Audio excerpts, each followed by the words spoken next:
There comes a time in life when you look in every direction and see no way out. You know that moment when you close your eyes and think, I need a miracle urgently? It's not drama. It's not an exaggeration. It's just your soul recognizing that it has reached the limit of what it can do alone.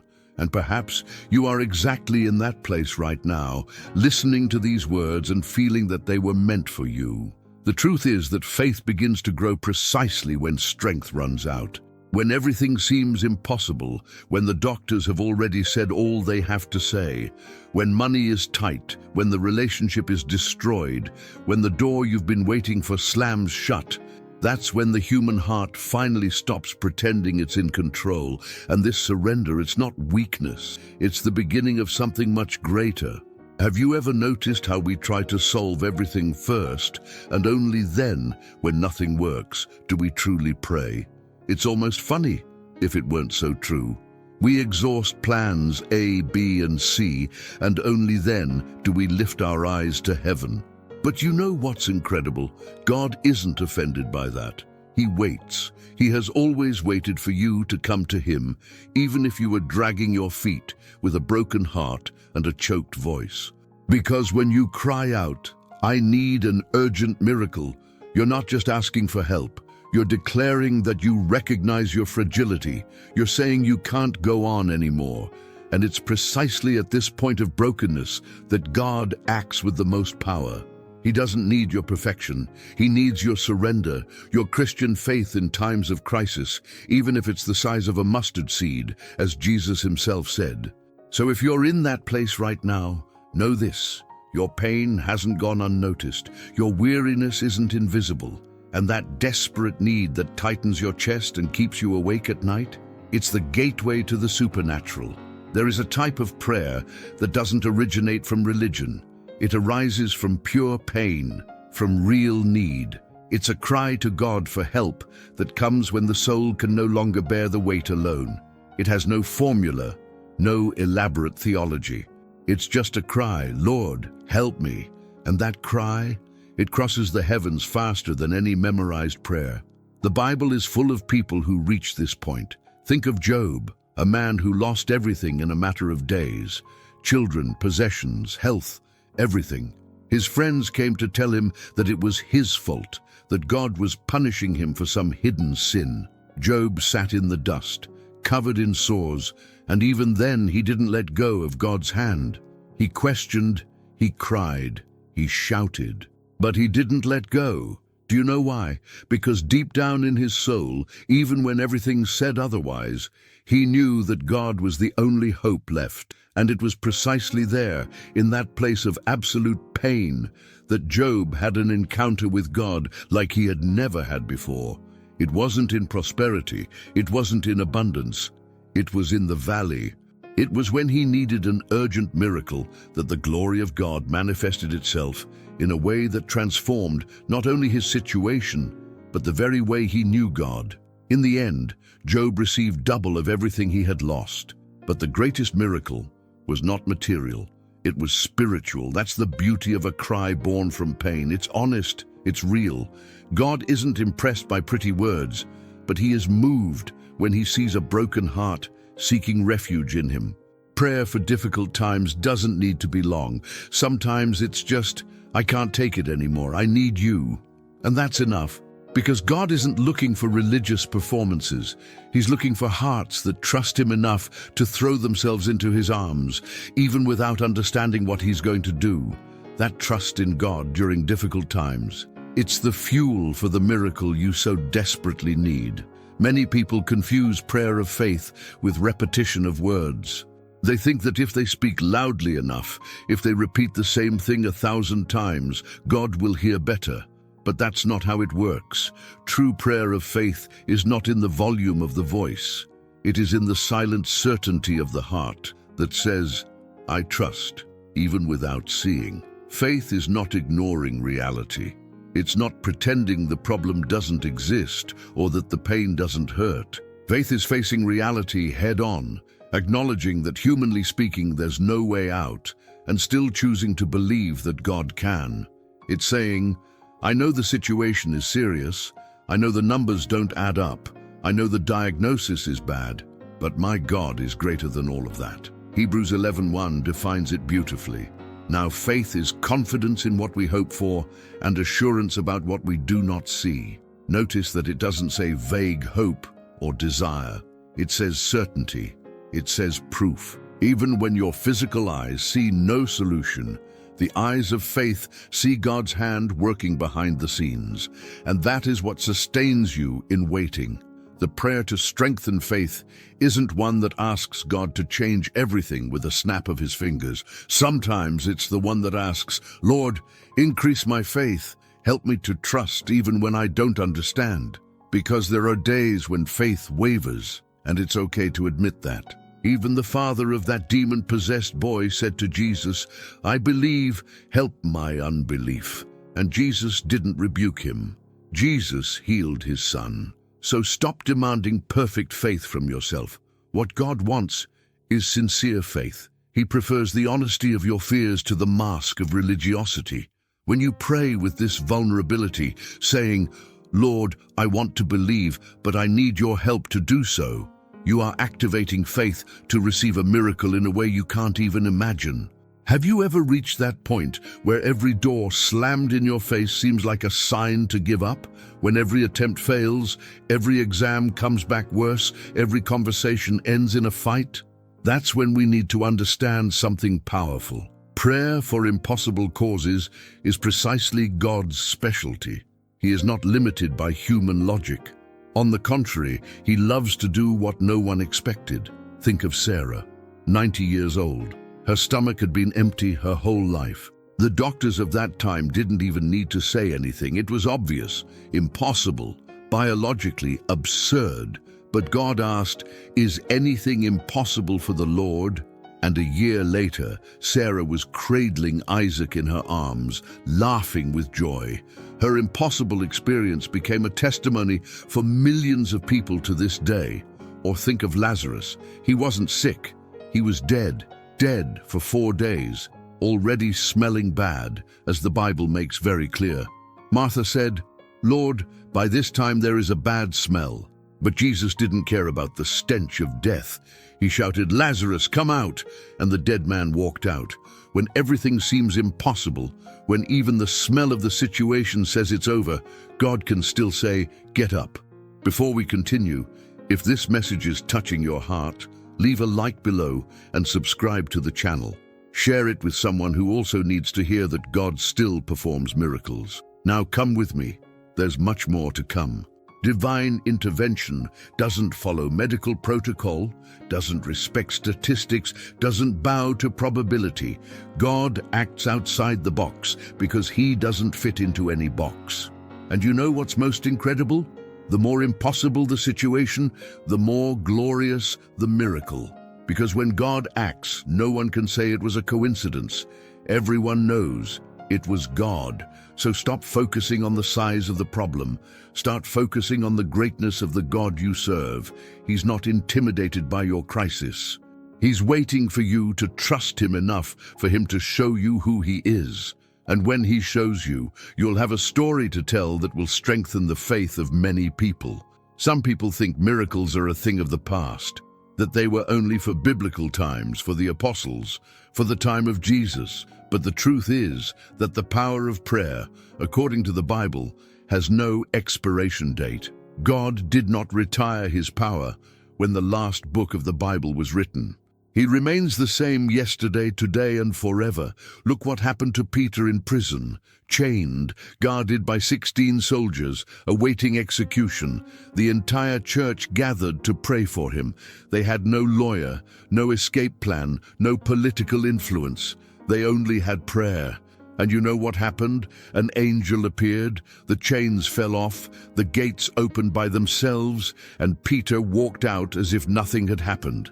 The soldiers didn't even notice. That's God answering prayers in a way that defies all logic. And it wasn't just Peter. Paul and Silas were imprisoned, their backs bleeding from beatings, and what did they do? They prayed and sang hymns at midnight. They didn't complain, they didn't curse, they didn't become depressed, they worshipped, and God sent an earthquake that opened all the prison doors. More than that, The jailer and his entire family were converted that night.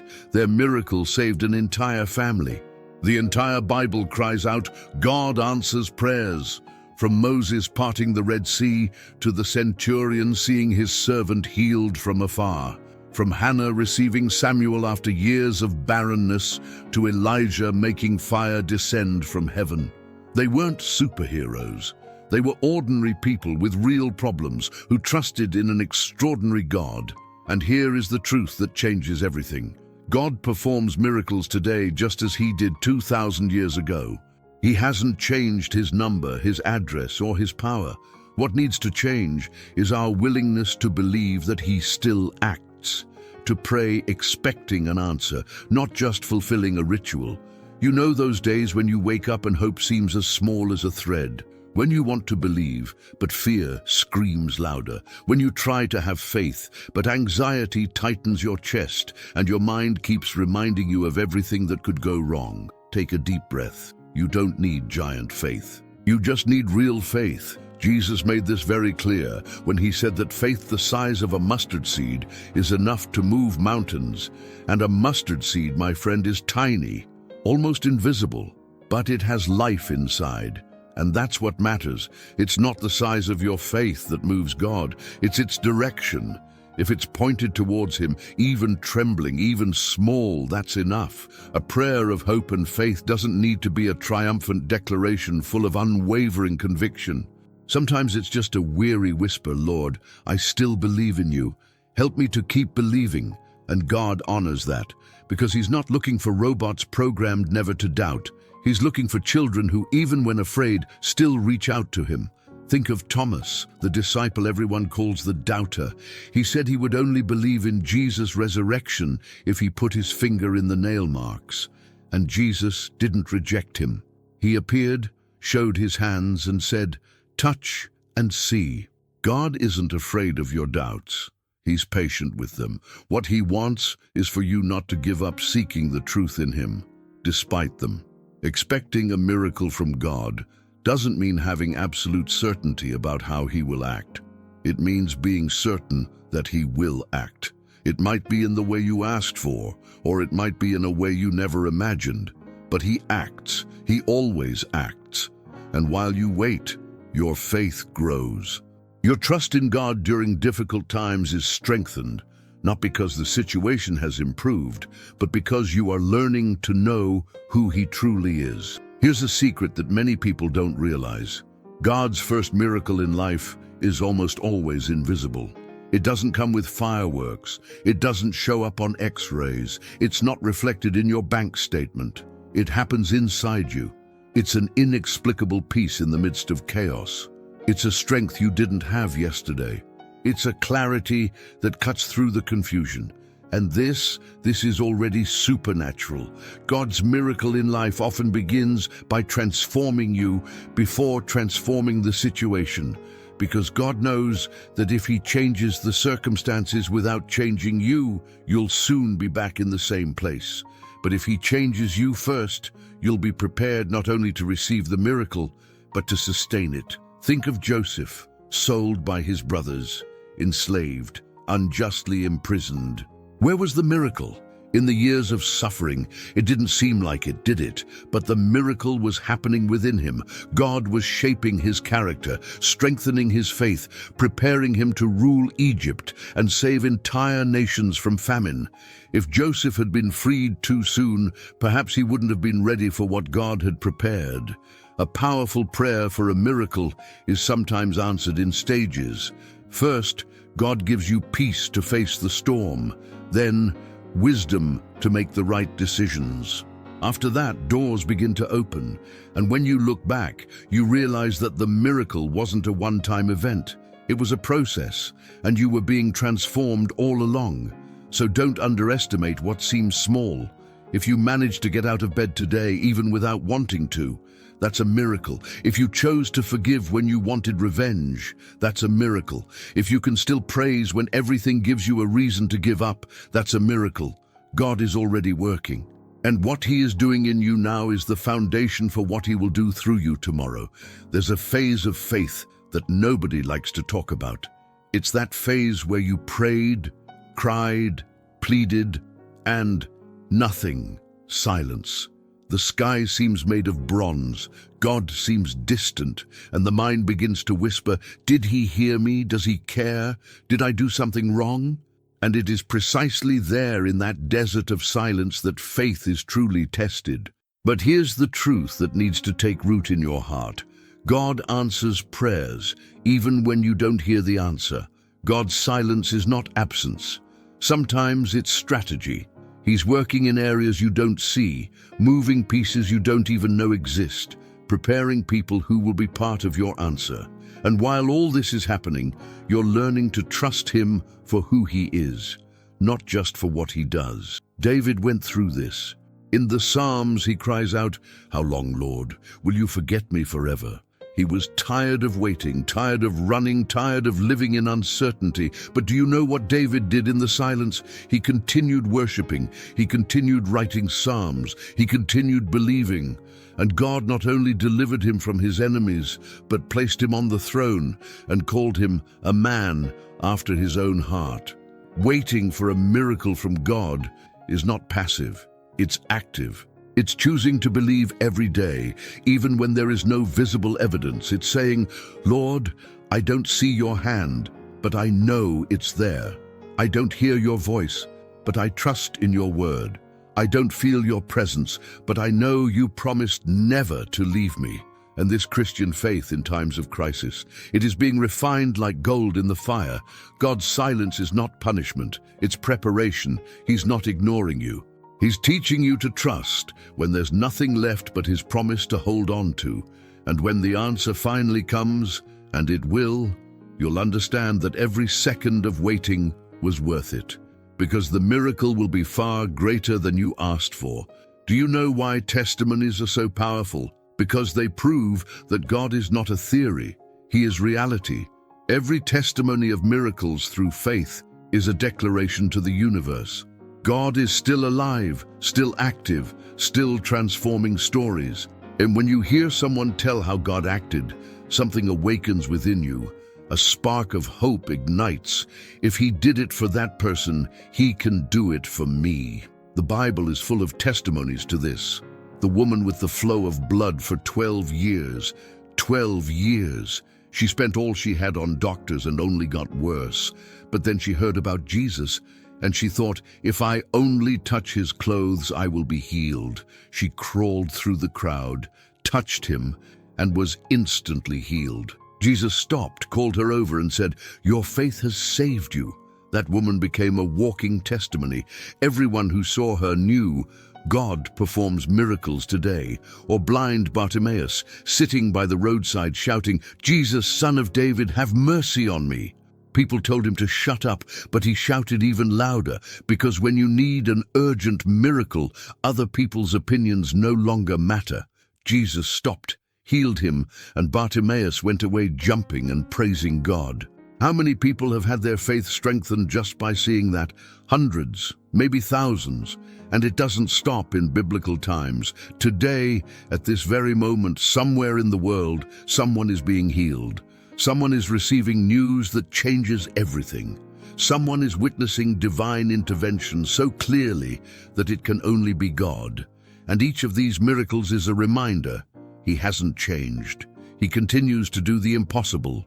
So keep this in mind. Someone else's testimony isn't just to encourage you, it's to prepare you for your own testimony, because soon you'll be the one telling the story.